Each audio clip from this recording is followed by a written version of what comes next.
Good afternoon student. अपना topic चल रहा था भौतिक भूगोल में, बीए पार्ट फर्स्ट में। भौतिक भूगोल अपना पेपर है फर्स्ट पेपर, जिसमें आज अपना हिमानी से संबंधित लास्ट टॉपिक है। उसके बाद अपनी बाह्य शक्तियों के रूप में हिमानी का जो टॉपिक है वो कंप्लीट हो जाएगा। तो बात कर लेते हैं हिमानी की। आपका निक्षेपात्मक स्वरूप है वो पढ़ेंगे। एक जो टॉपिक है वो लास्ट अपना हिमानी के द्वारा निक्षेपणात्मक स्वरूप, हिमानी द्वारा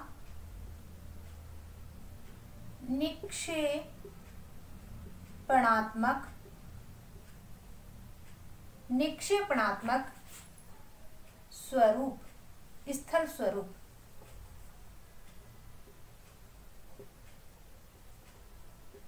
स्थल रूप, ठीक है। तो अपना टॉपिक है, मैंने आप लोगों को हिमोड से संबंधित बताया था कि हिमोड है वो क्या होता है, या हिमोड अपन किसे कहेंगे। जैसे पिछले टॉपिक में अपना फियोड हो चुका था कि अपर धनात्मक स्थलाकृतियां हैं हिमानी के द्वारा किस रूप के अंदर बनती हैं। आज अपना है निक्षेपणात्मक स्वरूप। निक्षेपणात्मक का मतलब होता है कि जब आपकी हिमानी के अंदर क्या होता है, परिवहन करने की क्षमता है वो कम हो जाती है, या कह सकते हैं निक्षेपण का मतलब होता है जमाव, निक्षेप करना।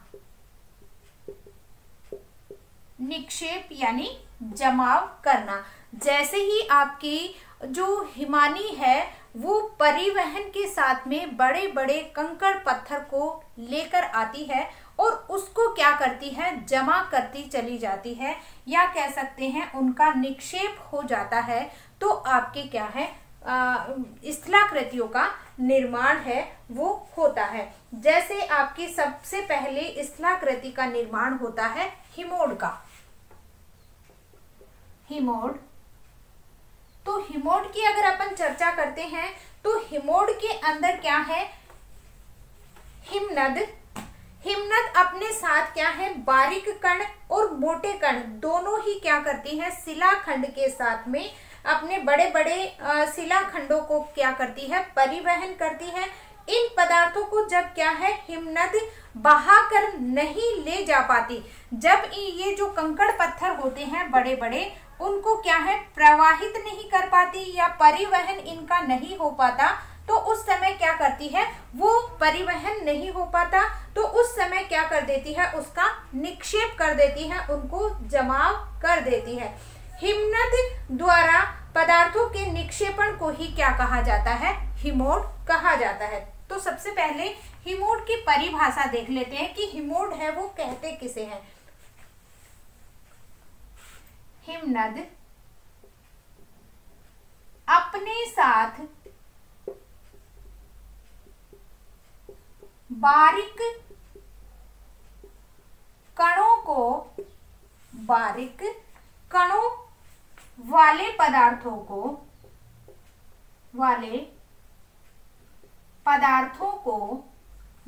कणों वाले पदार्थों से लेकर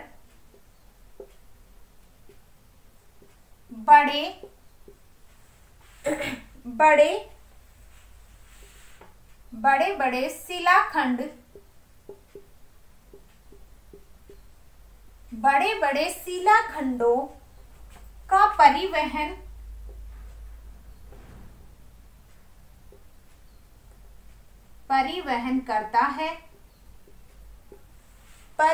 करता है। इन पदार्थों को जब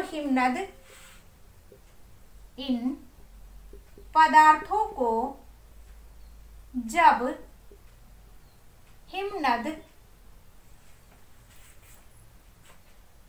बहाकर नहीं ले जा पाता, हिमनद बहाकर नहीं ले जा पाता, तो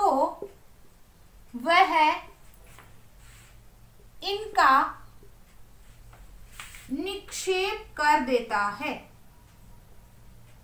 कर देता, निक्षेप कर देता है या कह सकते हैं जमाव कर देता है। हिमनद द्वारा पदार्थों के निक्षेप को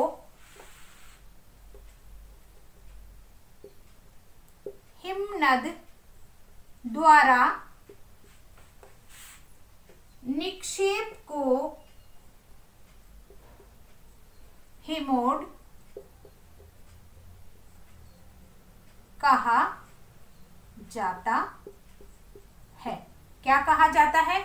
इसको हिमोड को मोरेन भी कहा जाता है, मोरेन भी कहा जाता है। यानी कि जैसे ही आपके शिलाखंड जो होते हैं हिमनद के साथ में जब चलते हैं तब इनके अंदर क्या हो जाता है, परिवहन के साथ छोटे और बड़े बारीक कण जो होते हैं, बड़े शिलाखंड भी होते हैं, छोटे भी होते हैं, लेकिन जब ये क्या है परिवहन नहीं कर पाते हैं, मतलब आगे नहीं खिसक पाते, तब इनका क्या कर दिया जाता है, निक्षेप कर दिया जाता है, जमाव कर दिया जाता है और उसे ही क्या है मोरेन या हिमोड कहा जाता है। तो इस तरीके से क्या है आपके हिमोड का निर्माण होता है। पार्श्विक हिमोड यानी किनारे वाले हिस्सों के ऊपर क्या हो जाता है, आपके कंकड़ पत्थर या अवसाद है वो जमा हो जाता है, इसे क्या कहा जाता है, पार्श्विक हिमोड है वो कहा जाता है।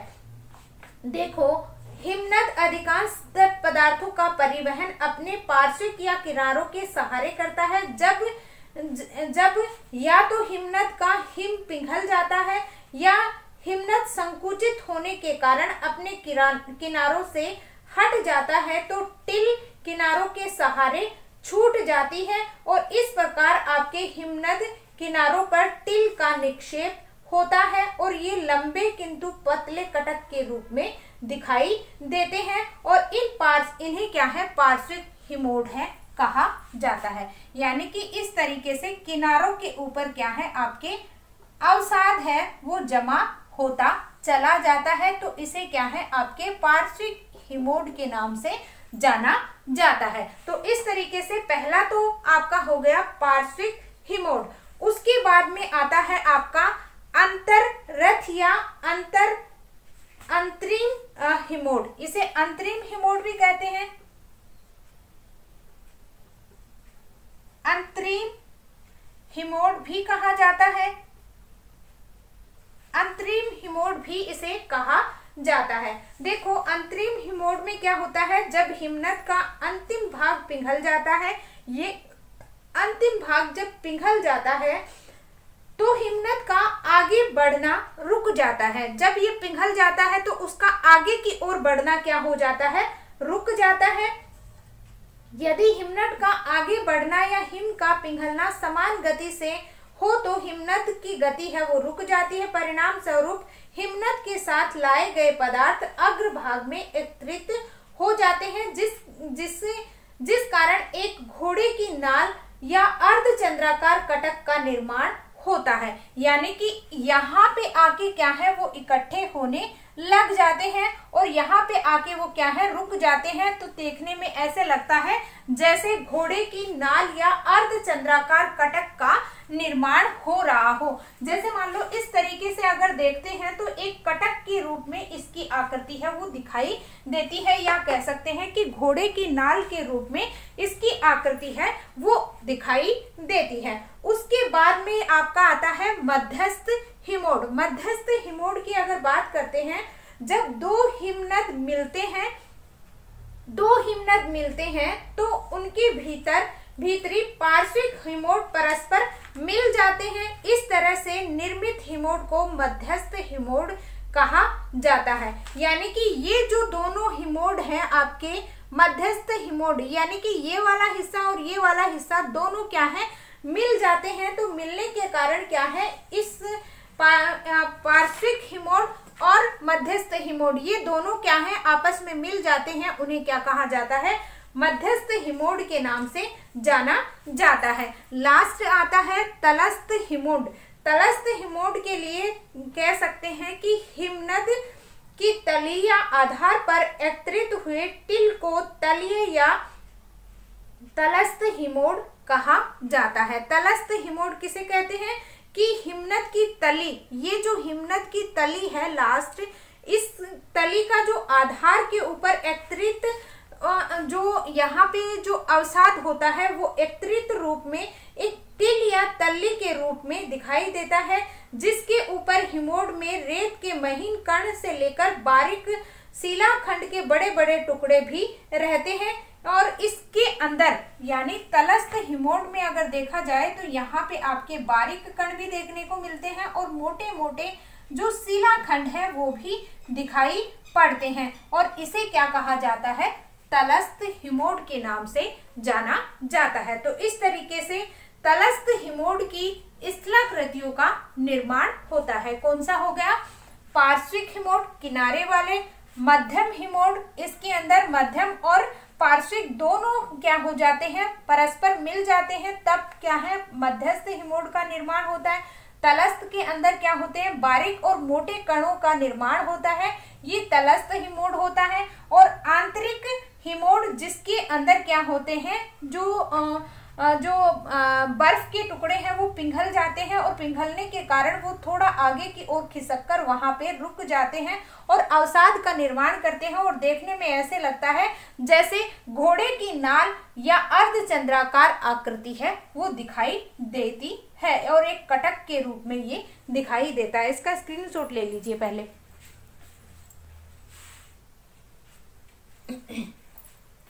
उसके बाद अपनी अगली स्थलाकृति आती है, स्क्रीनशॉट हो गया। उसके बाद आपकी आती है ड्रमलिन।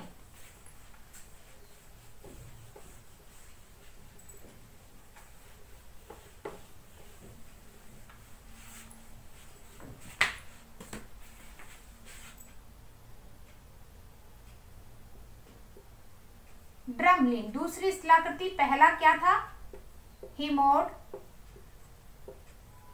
दूसरी है ड्रमलिन। देखो ड्रमलिन की स्थिति है वो कैसे बनती है, जैसे मान लो ये आपकी कोई भी स्थलाकृति में बना रही हूं,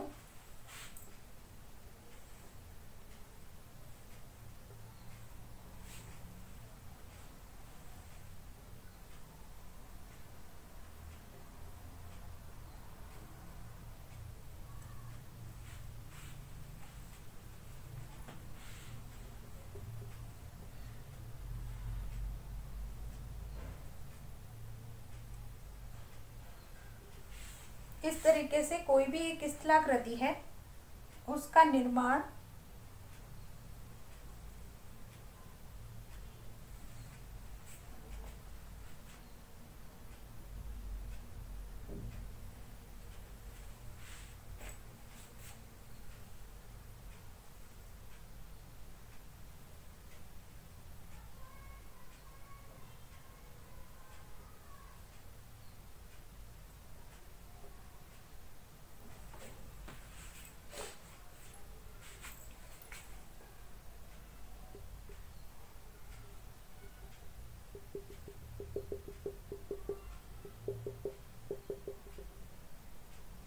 टिल,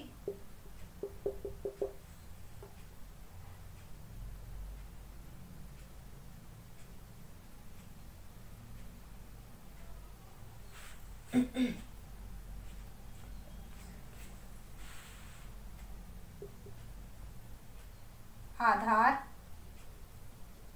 सेल,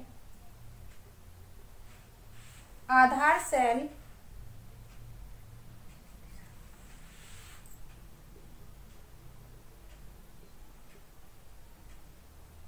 के प्रवाह की दिशा।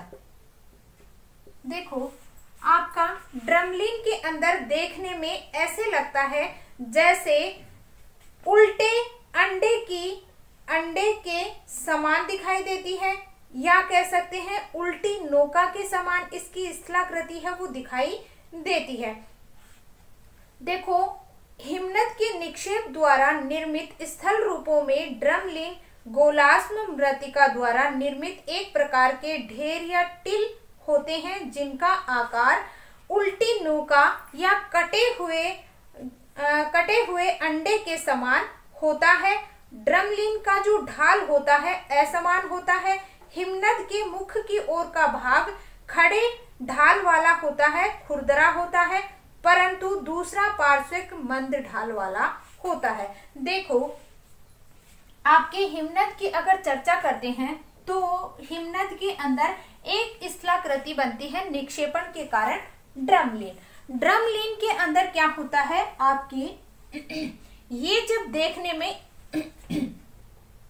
जैसे आपका अंडा होता है, अंडे को जब तोड़ दिया जाता है तो उसका आधा हिस्सा है वो इस रूप के अंदर दिखाई देता है, वो ही सेम इसकी क्या है आपकी स्थलाकृति है, वो अंडे के आधे टूटे हुए टुकड़े के समान दिखाई देता है। वैसे ही आपकी क्या है इसके अंदर दूसरी इसकी तुलना की गई है टोकरी के समान, कि जो टोकरी होती है, डलिया जो होती है वो भी क्या है इस रूप में दिखाई देती है। यानी कि इसके अंदर क्या होता है आपका जो गोलास्म मृतिका होती है, निक्षेपण के द्वारा जो स्थलाकृति बनती है इसके अंदर आपकी गोलास्म मृतिका है द्वारा क्या बन जाता है, एक प्रकार का ढेर बन जाता है और उस ढेर को क्या कहा जाता है, टिल कहा जाता है। किसके द्वारा, गोलास्म मृतिका। गोलास्म मृतिका यानी कि जैसे ही निक्षेप होता है तो ये क्या है एक ढेर के रूप में क्या है इकट्ठी होती चली जाती है, क्या, मृतिका, और उस ढेर को क्या कहा जाता है, टिल कहा जाता है। और ये टिल देखने में कैसा लगता है, इस टिल के अंदर क्या होते हैं, उल्टी नौका, जो उल्टी नौका जो नौका होती है या चलाने वाली, उस नौका के रूप में ये दिखाई देती है, उल्टी नौका के रूप में। और ये इसी के साथ साथ अंडे जो उल्टा जो अंडा होता है उस कटे हुए अंडे के रूप में भी ये दिखाई देता है। और उसका ये ड्रमलीन का जो ढाल होता है वो भी क्या है आपका असमान दिखाई देता है। हिमनद की क्या है मुख की ओर का जो ढाल होता है वो क्या है आपका ढाल खुरदरा होता है, और पार्श्विक जो ढाल होता है वो क्या है आपका मंद रूप के अंदर दिखाई देता है, मतलब कम धीरे धीरे वाला ढाल है वो दिखाई देता है। तो हिमनद के निक्षेप द्वारा, हिमनद के निक्षेप द्वारा निर्मित स्थलाकृति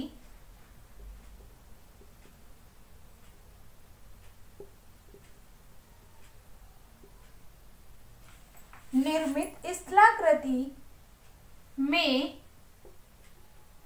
ड्रमलीन गोलास्म मृतिका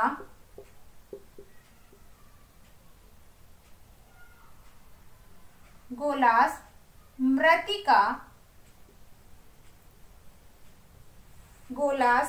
मृतिका द्वारा निर्मित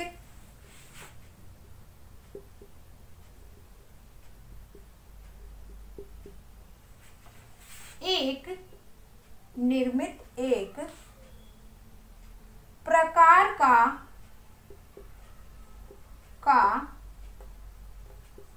ढेर होता है जिसे टिल कहते हैं। टिल कहते हैं ढेर या टीले होते हैं, ढेर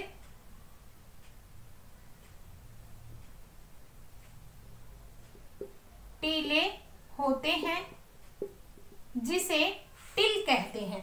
ठीक है, जिसे टिल कहते हैं, जिनका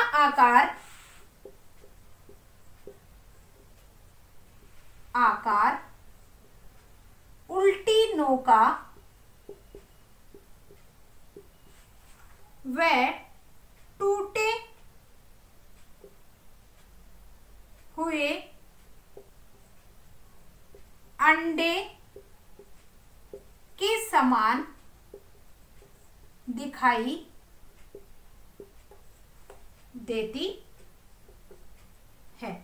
तो इससे क्या है आपकी एक स्थलाकृति बनती है जिसे ड्रमलिन के नाम से जाना जाता। अगली आपकी आती है एस्कर।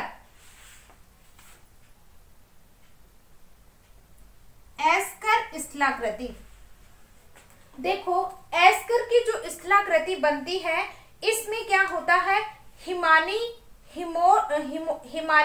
जलोढ़ निक्षेप द्वारा निर्मित स्थल रूपों में आपका एस्कर क्या होता है, सबसे महत्वपूर्ण होता है। हिम के पिघलने से प्राप्त जलधाराएं द्वारा मलबे के निक्षेप से निर्मित लंबे एस्कर सकरे, कम चौड़े, सर्पिलाकार, कटक और जिसके किनारे क्या होते हैं, तीव्र ढाल वाले होते हैं।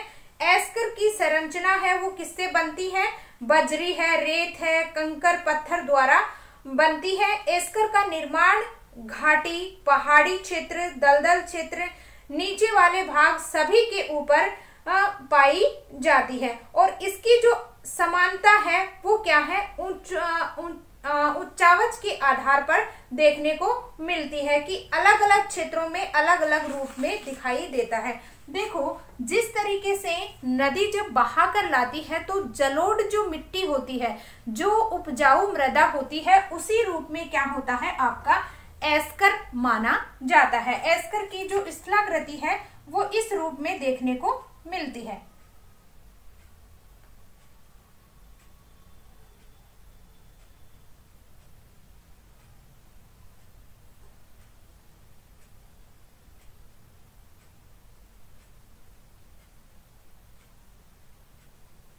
इस रूप के अंदर एस्कर है वो दिखाई देता है।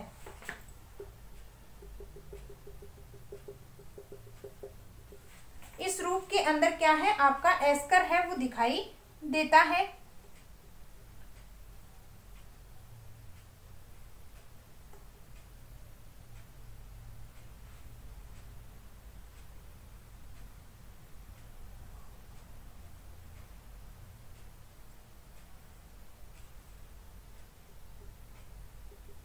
देखो जैसे मैंने बताया कि नदी के द्वारा जलोढ़ जो मृदा होती है वो बहुत ज्यादा उपजाऊ होती है, उसी का रूप है हिमानीकृत क्षेत्रों के अंदर एस्कर। ये सबसे ज्यादा महत्वपूर्ण होता है आपका निक्षेपण वाले क्षेत्र के अंदर।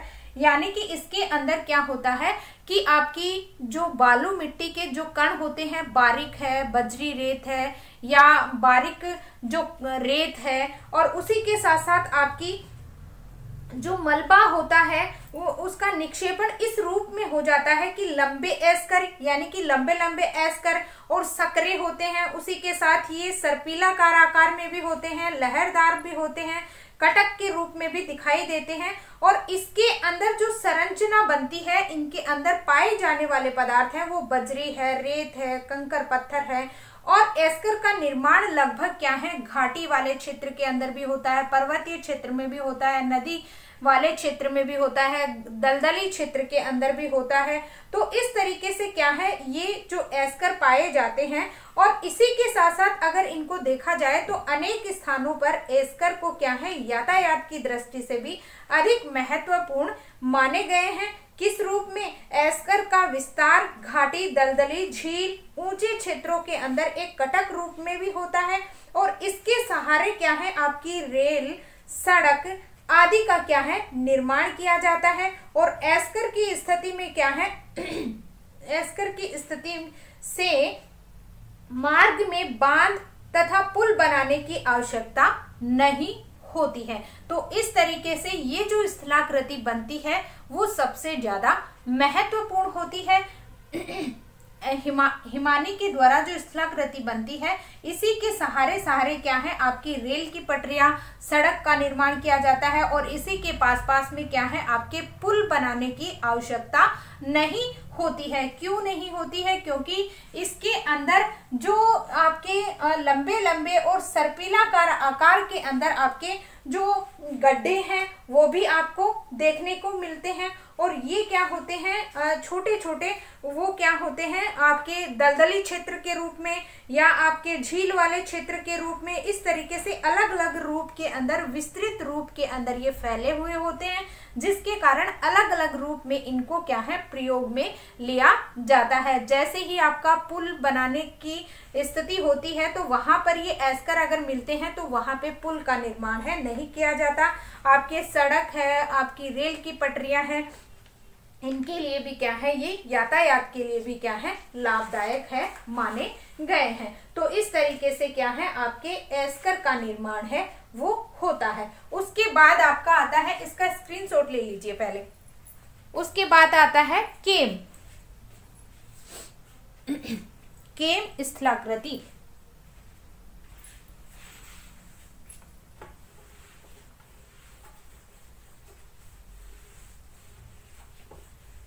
एक दो स्थलाकृतियां और बची हैं।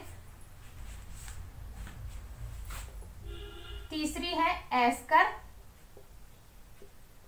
चौथी है आपकी केम। ठीक है, केम के अंदर क्या होता है, हिमनद के अग्रभाग पर हिम के पिघलने के कारण कुछ मलबा का निक्षेप ढेर के रूप में, टीले के रूप में हो जाता है। इस तरह के कई टीलों को केम कहा जाता है। केम के किनारे क्या होते हैं, तीव्र ढाल वाले होते हैं। केम की रचना रेत और बजरी द्वारा बनती है, यानी कि केम की स्थलाकृति है वो तीव्र ढाल के रूप में, इस तरीके से क्या है कई आपके केम बन जाते हैं, इस तरीके से क्या है। और उनका जो ढाल होता है वो क्या होता है, तीव्र होता है। और इनके जो बनने की क्रिया है उसके अंदर क्या पाए जाते हैं, रेत और बारीक कण है वो देखने को मिलते हैं। तो इस तरीके से छोटे छोटे क्या बन जाते हैं आपके टीले बन जाते हैं। टीलों का मलबे का क्या बन जाता है, हिमानीकृत क्षेत्रों के अंदर जैसे ही पिघल जाती है तो उस समय क्या होती है, पिघलने के कारण जो मलबा होता है वो छोटे छोटे टीलों के रूप के अंदर बन जाते हैं और उन्हें ही क्या कहा जाता है, केम कहा जाता है। उसके बाद आता है आपका केटिल तथा हमक। केटिल तथा हमक। केटिल तथा हमक की अगर चर्चा करते हैं तो केटिल क्या है, केम के विपरीत केटिल गर्त होते हैं, गड्ढे होते हैं। इसके विपरीत यानी कि केम तो क्या है आपके इस तरीके से कटक के रूप में, टीले के रूप के अंदर बन जाते हैं, इस तरीके से टीले होते हैं। लेकिन केटिल क्या होते हैं, इसके विपरीत यानी इस तरीके के गड्ढे बन जाते हैं। यानी कि एक आपका ये इस तरीके से गड्ढा है और फिर ये इस तरीके से यहाँ पे मलबा है वो क्या है आपका जमता रहता है। और इस तरीके से मलबा है वो जमता रहता है और ये क्या है गड्ढा जो मैदान का निर्माण है वो करता चला जाता है। या कह सकते हैं देखो, केम के विपरीत आपका क्या है, केटिल गर्त होते हैं। हिम के बड़े बड़े टुकड़ों के पिघल जाने पर केटिल का निर्माण होता है। केटिल के मध्य कई छोटे छोटे टीले होते हैं जिन्हें हमक कहा जाता है। देखो इस तरीके से क्या है, अवसाद आकर जमा हो जाता है। यहाँ पे इस तरीके से ये एक कोई भी बड़ा गड्ढा होता है और इस गड्ढे के अंदर क्या है आपका अवसाद आकर जमा हो जाता है और यहाँ पे छोटे छोटे क्या है टीले बन जाते हैं और इन टीलों को क्या कहा जाता है, हमक। इसको क्या कहा जाता है, हमक कहा जाता है। इन छोटे छोटे टीलों को क्या कहा जाता है, हमक कहा जाता है। इन टीलों का निर्माण प्राय केम के समान होता है। इसकी संरचना पार्श्विक और तलस्थ हिमोड के समान होती है। यानी कि इसकी स्थलाकृति की अगर बात करते हैं तो ये जो केम का उल्टा जो रूप है, यानी कि ये तो आपका क्या था, केम था, और केम को अगर उल्टा करते हैं तो इस प्रकार की स्थलाकृति होती है। तो इसे तो क्या कहेंगे, केटिल। इसे तो क्या कहेंगे, केटिल। लेकिन इसके अंदर छोटे छोटे क्या बन जाते हैं आपके टीले बन जाते हैं। ठीक है, किसके कारण? हिमानी के निक्षेपण के कारण इसी के अंदर छोटे छोटे आपके क्या बन जाते हैं? टीले बन जाते हैं और उन्हें क्या कहा जाता है? हमक कहा जाता है। लास्ट स्थलाकृति है आपकी हिमनद अपक्षेप।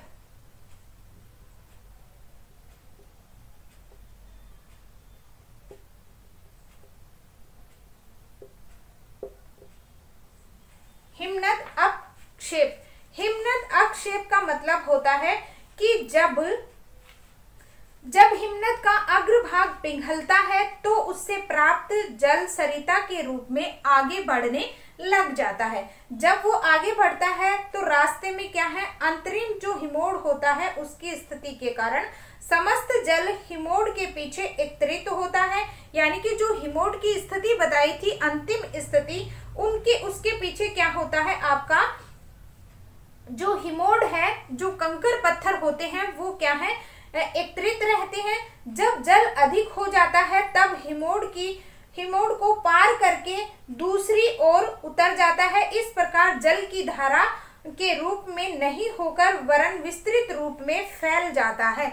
यानी कि हिमनद क्षेप का मतलब होता है कि जब हिमोड़ का आंतरिक जो भाग होता है, अंतररथ जो भाग है, वहां पे जब हिमोड़ है वो जमा रहता है, आपका अवसाद जो जमा होता है, उसके अंदर अगर पानी की मात्रा बढ़ जाती है, आपकी पानी है सरिता के रूप में, मतलब जैसे ही हिमानी है वो पिघल जाती है और पिघलने के कारण क्या हो जाता है? वो जो पानी है वो हिमोड़ के अंदर अवसाद है उसको मतलब घोल देता है, या कह सकते हैं कि वो पानी है वो बाहर नहीं निकलता, सिर्फ क्या है कई दूर के अंदर वो फैल जाता है और फैलने के कारण अधिक जल हो जाता है और हिमोड़ को पार करके दूसरी ओर उतरता है। इस तरीके से वो धारा के रूप में नहीं बह पाता, सिर्फ क्या हो जाता है? फैल जाता है। और इस तरीके से जैसे मलबा है वो फैल जाता है और फैलने के कारण कहीं भी आपकी ऊपर नीचे या सतह होती है, या कह सकते हैं कि उबड़ खाबड़ जो जमीन होती है उसके ऊपर फैलने के कारण एक समतल मैदान का निर्माण कर देता है और उसे ही क्या कहा जाता है? हिमनद। इस मैदान को ही हिमनद का क्षेपण कहा जाता है। और जो मलबा होता है वो क्या हो जाता है? आपका बिखर जाता है। जैसे मान लो ये आपका आंतरिक हिमोड़ था, यहाँ पे आपका क्या था? मलबा है वो जमा हुआ है, लेकिन हिमानी के अंदर क्या होता है? जो पानी होता है वो क्या हो जाता है? लिक्विड अवस्था, जो हिमनद होता है वो क्या हो जाती है? लिक्विड अवस्था के अंदर आ जाती है। बर्फ होती है वो जल के रूप में परिवर्तित हो जाती है। तो इस मलबे के अंदर क्या हो जाता है? पानी आकर जमा हो जाता है, लेकिन ये धाराओं के रूप में नहीं निकल पाता।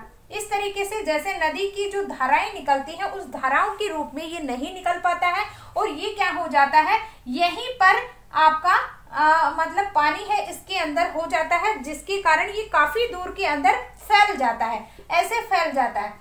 और यहाँ आसपास में मतलब काफी बड़े हिमोड़ होते हैं और जब ये काफी दूर के अंदर फैलते हैं तो यहाँ आसपास के अंदर जितने भी जो आपकी उबड़ खाबड़ जमीन जो होती है वो क्या हो जाती है? समतल हो जाती है। और समतल होने के कारण आपका कौन सी स्थलाकृति का निर्माण होता है? हिमनद अपक्षेपण, यानी कि आपके समतल मैदान का निर्माण हो जाता है और उस समतल मैदान को ही क्या कहा जाता है? हिमनद अपक्षेपण भी कहा जाता है। ठीक है, तो इस तरीके से क्या है? आपकी स्थलाकृतियों का निर्माण होता है। हो गई अपनी हिमानी से निर्मित निक्षेपणात्मक स्थलाकृतियां। कौन कौन सी हो गई? हिमोड़, ड्रमलिन, एस्कर, केम, केटिल और हिमनद। हिमोड़ का मतलब होता है जब आपके कंकड़ पत्थर हैं वो क्या है? बड़े छोटे इस रूप के अंदर जमा हो जाते हैं। इनके नाम ही थोड़े से अटपटे लगते हैं, लेकिन याद करोगे तो आपको आसानी से याद हो जाएगा। ड्रमलिन का मतलब होता है कि जब जो अवसाद होता है वो टीले के रूप के अंदर इकट्ठा हो जाता है और देखने में ऐसे लगता है जैसे आपकी जो नौका है, नाव है, उल्टी नाव है वो दिखाई देती है, या अंडे का आधा टुकड़ा है वो ड्रम लिंग के रूप में दिखाई देता है। और इसके जो ढाल होते हैं, इस तरीके के ढाल, वो क्या होते हैं, आपके तीव्र ढाल वाले होते हैं। ऐसे ही क्या होता है आपका एस्कर। एस्कर के अंदर मैंने बताया था कि जिस तरीके से आपके नदी वाले क्षेत्र के अंदर जलोढ़ मृदा होती है, उसी तरीके से हिमानी के द्वारा, निक्षेपण के द्वारा क्या बनता है, एस्कर बनता है। और वो काफी उपजाऊ माना जाता है, क्योंकि इसके अंदर बालू जो मिट्टी होती है, रेत जो होती है, बजरी के जो कण होते हैं, वो इसके अंदर पाए जाते हैं। और ये जहां पर लंबे लंबे रूप में होते हैं, वहां पे पुल का निर्माण है, बांध का निर्माण है, नहीं किया जाता है। और इसी के सहारे सारे क्या है, रेल मार्ग है, सड़क मार्ग है, इनको भी बनाया जाता है। केम का मतलब होता है कि जहां पे जो अवसाद होता है वो टीले के रूप में, मतलब इकट्ठा एक जगह इकट्ठा होता चला जाता है और एक टीले का निर्माण कर देता है, वो ही क्या है, केम है। केटिल तथा हमक को क्या कहा जाता है, केम का उल्टा। जैसे इस तरीके से आपका केम बना, तो आपका केटिल कैसे बनेगा, एक गहरा खड्डा होता है और इस खड्डे के अंदर क्या हो जाते हैं, छोटे छोटे टीले बन जाते हैं। और जब ये टीले बनते हैं, उन्हें क्या कहा जाता है, हमक कहा जाता है। उसके बाद में हिमनद का अपक्षेप, यानी कि समतल मैदान के रूप में स्थलाकृति का निर्माण हो जाता है। अवसाद है वो चारों तरफ फैल जाता है और वो ही क्या है, हिमनद अपक्षेप कहलाता है। तो आज के लिए बस इतना ही। धन्यवाद।